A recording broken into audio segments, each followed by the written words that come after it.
Alors, dans l'exercice petit e, finalement, on va le ramener comme l'exercice qu'on vient de traiter, le petit d, parce que là, en fait, si on raisonne bien, on va s'apercevoir très rapidement qu'il n'y a pas de solution à cette équation.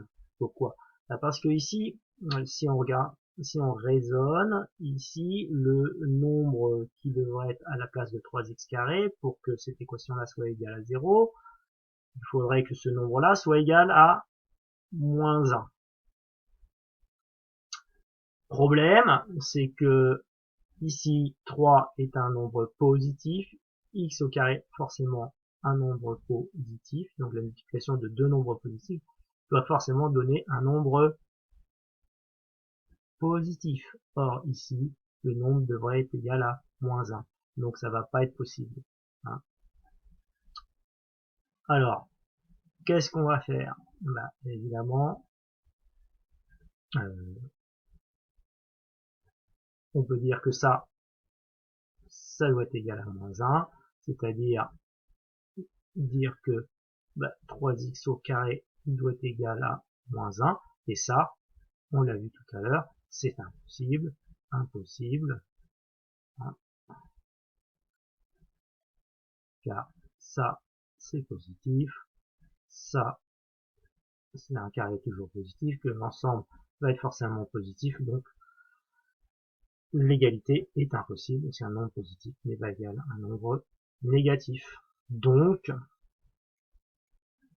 oups,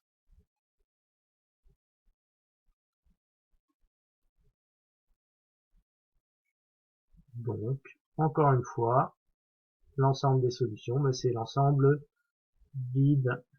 Voilà. Allez, pour l'exercice 2, donc tout simplement, on va essayer de faire en sorte d'avoir x carré à gauche et les nombres à droite.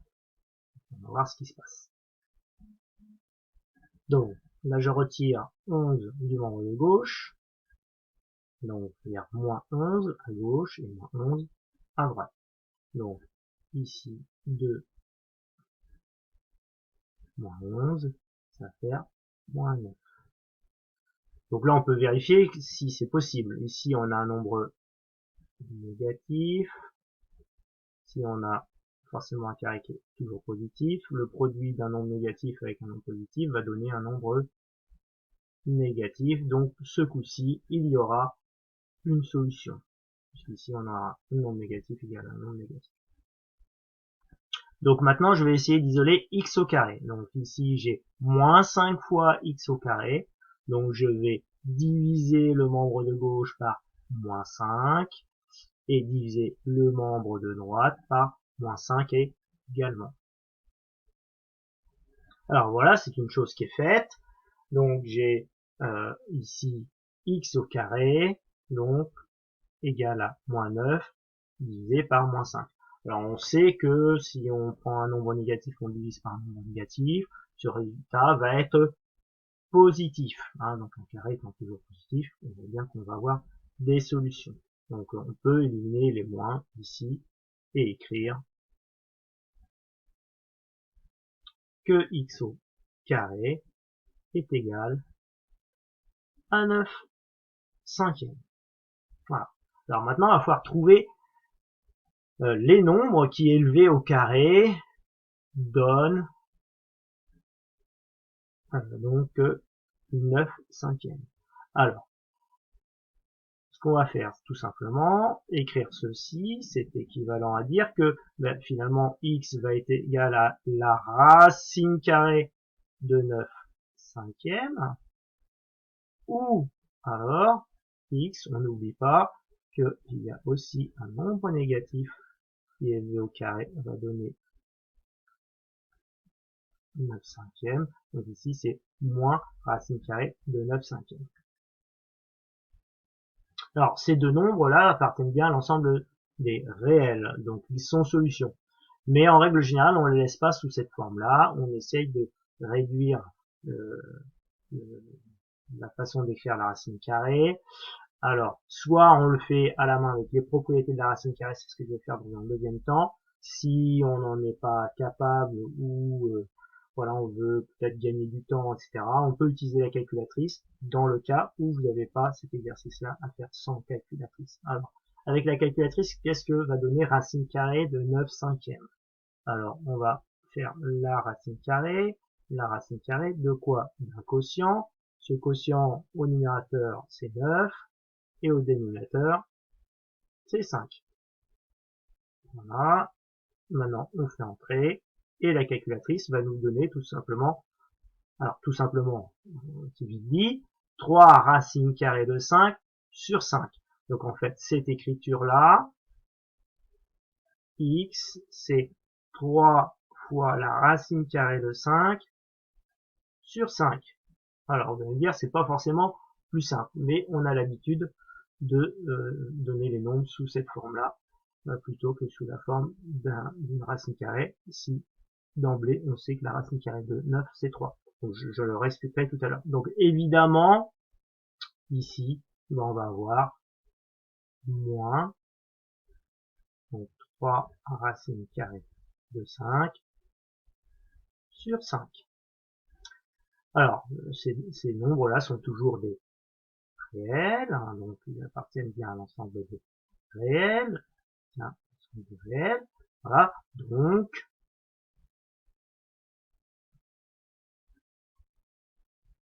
S égale ces deux nombres. Alors, on commence toujours par le nombre négatif, donc 3 racines carrées de 5 sur 5, et 3 racines carrées de 5 sur 5.